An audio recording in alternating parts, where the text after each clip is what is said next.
Chief Minister Conrad K. Sangma yesterday visited the Meghalaya Entepreneur'S Society for Community Markets at All Saints Hall, Shillong.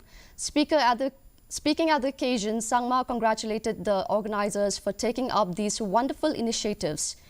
He further said that the government will support the entrepreneurs who will drive the ecosystem forward and really create opportunities out of the different challenges that we face.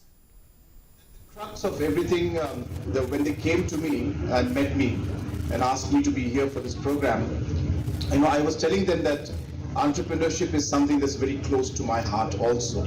And I've always believed in entrepreneurs. I've always believed that if we want our society, our state and our nation to move forward, then it is only through entrepreneurship that we'll be able to take it forward. Government has a role to play, but government is only a facilitator. Meghalaya government has unveiled an ambitious plan to transform